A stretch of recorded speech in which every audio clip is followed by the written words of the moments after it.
सुप्रभात। काफी समय पहले एक बात मैंने बोली थी कि 2025 तक भारत दुनिया की पहली ताकत होगा और यह चिकित्सा है अर्धनारीश्वर चिकित्सा वेलनेस न्यूरोथेरेपी। यह भारत की पहली चिकित्सा होगी। इसके सारे क्रमबद्ध तरीके से घटनाक्रम उसी प्रकार से होते चले जा रहे हैं। इस समय दुनिया में देखने को मिलता है। दुनिया के बहुत बड़े गणितज्ञ, बहुत बड़े दार्शनिक ये बताते हैं कि 2045 तक भारत दुनिया की शक्ति होगा, लेकिन ऐसा नहीं है। जिस दिन अयोध्या के अंदर भगवान श्री राम की प्राण प्रतिष्ठा हुई थी, उनके मंदिर के अंदर प्राण प्रतिष्ठा हुई थी, यानी जिस दिन वो अपने घर पर, राज्य पर फिर से विराजमान हुए थे, तो मैंने कहा था कि अब ये शासन हनुमान जी का शासन है। राम का शासन मतलब हनुमान जी का शासन है। और कब कितनी देर में घटनाएं घटती हैं इसका अंदाजा हम नहीं लगा सकते। ये घटनाएं अपने आप होती चली जाएंगी और थोड़े ही समय में यानी 2028 तक बहुत बड़ा परिवर्तन हो जाएगा। और परिवर्तन होने के बाद अगले जो 5 वर्ष हैं वो भारत के अपनी चीज़ों को व्यवस्थित करने के लिए होंगे।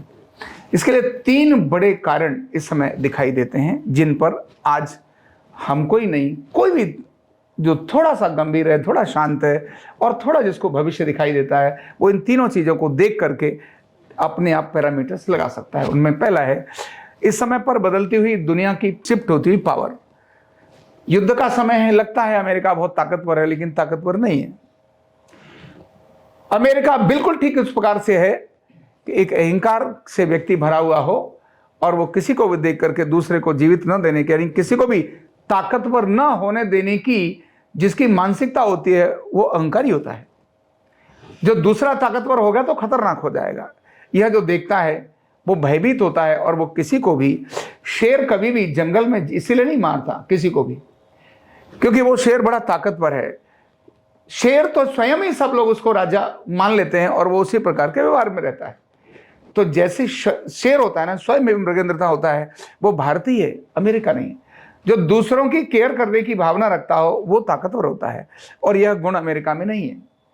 अमेरिका में सिर्फ स्वार्थ है और इसीलिए अमेरिका बाकी सारे पूरे मिडिल ईस्ट ही नहीं, पूरे यूरोप पर भी अपना जिस प्रकार का आधिपत्य बनाने की बात सोचता है और जिस प्रकार सारे दुनिया के अंदर चीजें बदल रही हैं, ये बदलती हुई चीजें पावर को शिफ्ट करेंगी और ये युद्ध जो है थोड़े समय के अंदर और विध्वंसक होगा।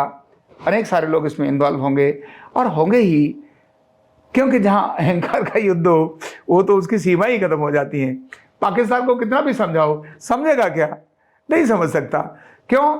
जिसकी नियति में ही असंतोष है, जिसकी नियति में ही कुछ और है, तो उसको कितना भी समझाओ वो समझेगा ही नहीं, इसलिए वो खत्म हो जाएगा।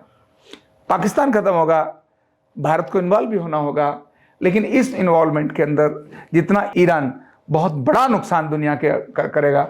सोचिए, एक देश का जो हेड था खामनेई, उसको मार दिया, उसके अलावा 40 लोग और थे उसके मेन कमांडर, उनको मार दिया, फिर भी वो ईरान पूरी ताकत के साथ दुनिया को एक झटका दे रहा है। ये छोटी बात नहीं है और ये आगे चलते चलते कितना परिवर्तन होगा वो हम सब देखते ही चले जाएंगे। तो युद्ध पावर सेंटर्स बदल देगा। चाइना ताकतवर नजर आता है, लेकिन चाइना अल्टीमेटली बहुत कमजोर है क्योंकि उसके पास नकल के अलावा और कुछ नहीं है। चाइना ने केवल दुनिया के देशों की चीजों को नकल किया, तो नकल करने वाले बंदे की इतनी अकल होती है कि वो दूसरे वाली चीजों को कॉपी पेस्ट कर सकता है। अपनी उसकी इनोवेटिव अकल्स नहीं होती हैं, इसीलिए उसके जितने भी रडार हैं, जितने भी उसके सिस्टम्स हैं, वो सब जगह जाकर के धुआं धुआं हो रहे हैं। पहले अभी पाकिस्तान ने देखा था, जब भारत का ऑपरेशन सिंदूर हुआ तो उसके सारे रडार धुले रह गए। अभी उसने ईरान को भी दिए थे, ईरान ने भी देखा कि ईरान ने जितने भी उनको जहां लगाया वहां ईरान ठुक गया और ईरान के अपने या किसी और के थे तो ईरान सुरक्षित रहा। तो चाइना पावरफुल नजर आता है, लेकिन वह पावरफुल नहीं रह सकता क्योंकि उसकी जो नींव है ना, वो नकल पर टिकी है। उसकी अपनी अकल कुछ नहीं है, केवल ढपोल संघ जैसी उसकी चीजें हैं। एक ठीक है, उसके पास परमाणु बम है, वो ताकतवर, पर कितने ताकतवर होंगे वो भी देखते समय कब गुब्बारे की तरह हवा निकल जाएगी कुछ समझ में नहीं आएगा। लेकिन ऐसा व्यक्ति जो नकली होता है, आर्टिफिशियल होता है, उसके मन के अंदर भय जरूर होता है। तो दिखने पर चाइना मजबूत नजर आने पर भी चाइना बहुत बड़ा कमजोर अगर एक देश है। रूस ताकतवर है, लेकिन रूस क्योंकि उलझ गया, उलझने के कारण से वो अपने आप में ही अपनी ताकत में वो कमजोर होता चला जा रहा है। तो युद्ध के कारण से बदलती हुई परिस्थिति में पावर शिफ्ट हो रही है। दूसरा है एआई का जमाना। एआई का जमाना, ये युद्ध बहुत सारी चीजों को परिवर्तित करेगा, यानी लोगों के अंदर भय पैदा करेगा, लोगों के अंदर असुरक्षा की भावना पैदा करेगा। जिन देशों में युद्ध हो रहा है, सोचो वहां बैलिस्टिक मिसाइल गिरी, वहां छोटा बालक, क्या वो भयभीत नहीं होगा? तो मानसिक स्थितियां बहुत प्रकार की बदलेंगी, और इससे, क्योंकि हम सभी टेक्नोलॉजी पर डिपेंडेंट हो रहे हैं, एआई टेक्नोलॉजी है उस पर डिपेंडेंट हो रहे हैं, इस टेक्नोलॉजी के कारण से एआई ने बहुत सारी नौकरियों को खत्म करना है, बहुत सारी इंफॉर्मेशंस को रॉन्ग तरह से प्रस्तुत करना है, क्योंकि ये भी मैनिपुलेटेड है, लेकिन ये बिल्कुल इसी प्रकार से है जैसे जिंद को बोतल से बाहर निकल के अपना काम करना शुरू कर देता है, ठीक उसी प्रकार से है। ऐसे में जो दूसरे भयंकर कष्ट आएंगे वो आएंगे बेरोजगारी के कारण से लोगों के अंदर मानसिक अवसाद। एआई पर आने वाली सूचनाओं को देखने के बाद छोटे बच्चों में और युवकों में जो एआई बोलेगा वो उस बात को ज्यादा सच मानेंगे, उनके माता पिता और बाकी जो बोलेंगे वो उतना ज्यादा सच नहीं मानेंगे, क्योंकि जो स्कूल में टीचर ने बताया वो भी एआई को देखकर बताया, और जो बच्चा भी सर्च कर रहा है वो एआई सर्च कर रहा है। जब ये सब कुछ एआई सर्च करेगा तो एक चीज खराब होगी, और वो होगी दिमाग। और दुनिया में सबसे बड़ी दो बीमारी इस समय पर हैं, उनमें से पहला है अल्जाइमर जो न्यूरोलॉजिकल डिसऑर्डर्स में है, और दूसरा है पार्किंसन। और ये दोनों ही डिप्रेशन की बीमारियां हैं, दोनों ही ओवर थिंकिंग की बीमारियां हैं, दोनों ही फियर की बीमारियां हैं, दोनों ही अनसेटिस्फैक्शन की बीमारियां हैं। और इन तरह की बीमारियां जब बढ़ेंगी, अल्जाइमर सारे आएगा, तो सामने वाला देखने के बाद भी देखेगा नहीं, सामने वाला खाने का क्या है पहचानेगा नहीं, डिमेंशिया से अल्जाइमर की तरफ क्रिएट होगा, भयंकर उस समय पर हालत पैदा होगी। तीसरा जगत कारण और बड़ा है, और वो है सिंथेटिक वर्ड। सिंथेटिक वर्ड इस समय पर दुनिया के अंदर अपने आप बहुत बड़ा उभरता चला आ रहा है, चाहे वो भोजन में ले लो, चाहे वो पहनने में ले लो, चाहे वो औषधि में ले लो। सिंथेटिक वर्ड दुनिया के अंदर इस समय एक बड़ा त्राहिमाम का कारण बन रहा है। हम जो दूध पी रहे हैं वो भी सिंथेटिक आ रहा है, क्योंकि आर्टिफिशियल दूध है, बच्चे दूध पी रहे हैं, सिंथेटिक है। अंदर के डीएनए को चेंज करने की ताकत रखता है ये सिंथेटिक वर्ड। औषधियां सारी सिंथेटिक हैं, जितनी भी एलोपैथ, सब तरफ देखो तो फ्री ऑफ कॉस्ट एलोपैथ मिलती हैं, मतलब पता नहीं किस किस प्रकार की चीजें मिलती हैं, वो सभी सिंथेटिक वर्ड, चाहे औषधि में हो, चाहे भोजन में हो, चाहे वस्त्र में हो, चाहे विश्राम में हो, जहां हम सोते हैं वहां पर भी सिंथेटिक वर्ड है। ये सिंथेटिक वर्ड हमारी सेहत के लिए बहुत खतरनाक साबित होगा। और किस प्रकार का साबित होगा? तो जिस तरह की बीमारियों को ये उदय कर रहा है, लेकर आ रहा है, उन बीमारियों के बारे में कल्पना करना भी बहुत मुश्किल है। तो तीनों बड़े कारण, पावर सेंटर का शिफ्ट होना, अमेरिका दिखने वाली ताकत धराशायी हो जाएगी बहुत जल्दी, 2028 तक ये धराशायी होगी। एआई के कारण से बदलती हुई सारी मानसिकताएं जिस प्रकार की नजर आएंगी, बेरोजगारी है, बेरोजगारी होगा तो लूटपाट होगी। पाकिस्तान के अंदर देखो क्या हाल है, अफगानिस्तान में भी यही हालत हुई थी, लेकिन अफगानिस्तान ओरिजिनल चीजें हैं, पाकिस्तान तो बनावटी है।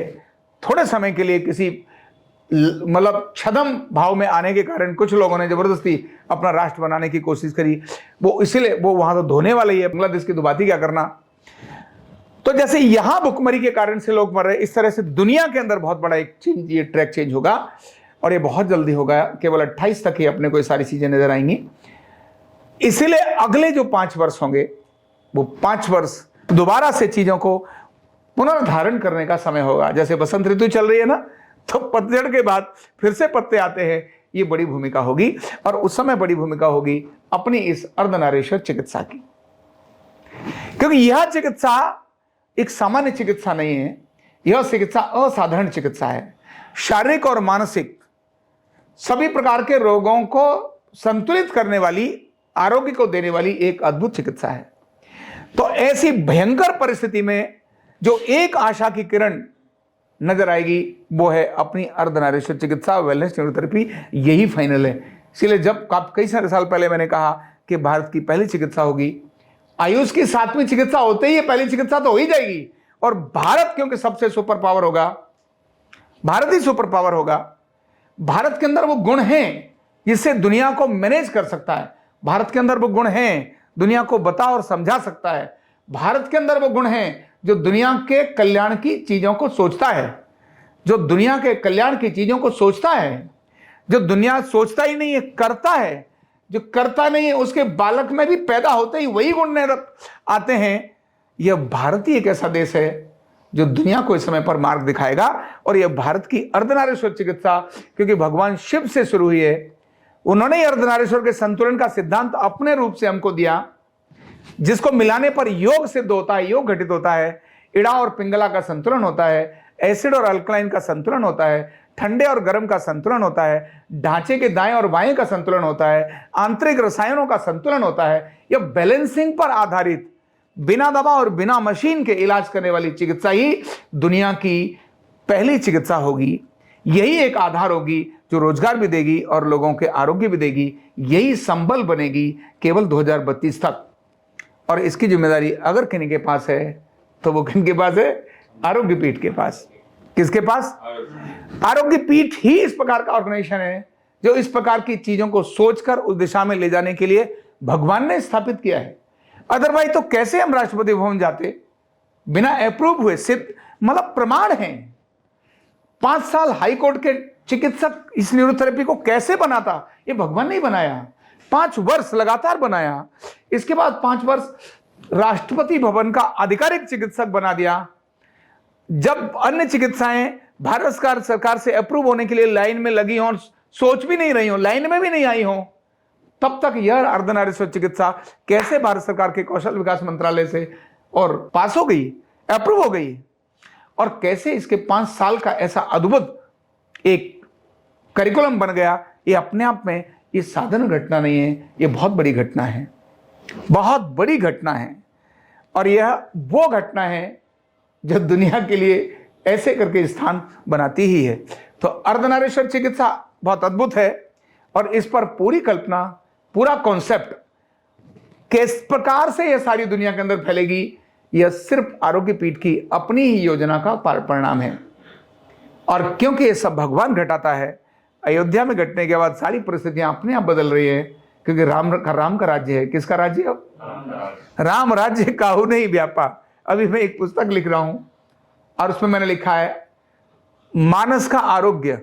मानस यानी तुलसीदास जी की रामचरित मानस का आरोग्य। और उसके बारे में मैंने लिखा है कि राम राज्य काहू दैहिक दैविक भौतिक तापा, राम राज्य काहू नहीं व्यापा, क्योंकि उस समय पर अर्धनारीश्वर चिकित्सा ही थी जो संतुलन का कारण बनाती थी।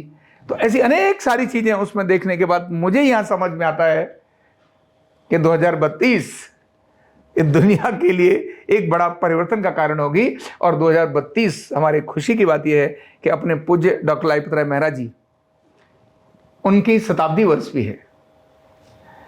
तो वो शताब्दी वर्ष भी एक इतिहास की वही घटना है, क्योंकि महापुरुषों का भी भगवान उसी प्रकार से पैदा करता है। हेडगेवार जी का जन्मदिन भी इसीलिए वर्ष प्रतिपदा वाले दिन, यानी जिस दिन संघ की शुरुआत हो रही है, माने ऐसे महापुरुषों का जो जन्मदिन है वो भगवान अपने आप ही घटित करता है, हमारे और किसी के कहने से नहीं है। यह अवतार होता है, इसलिए बहुत सारी चीजें सिमिलर मिलती हैं। और 2032 तक भारत इस दुनिया की सबसे बड़ी ताकत होगा और उसकी पहली चिकित्सा होगी। और वो कौन सी होगी?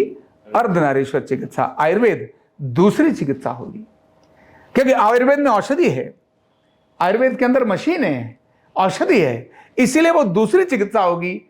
अर्धनारीश्वर चिकित्सा में कोई मशीन नहीं है, कोई औषधि नहीं है, इसीलिए यह पहली चिकित्सा होगी। ये प्रमाण के आधार पर मैंने आपके सामने बात रखी है।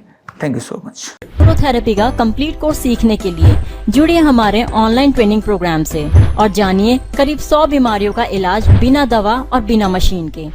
इस न्यूरोथेरेपी ऑनलाइन ट्रेनिंग प्रोग्राम से आप घर बैठे बन सकते हैं गवर्नमेंट सर्टिफाइड न्यूरोथेरेपिस्ट।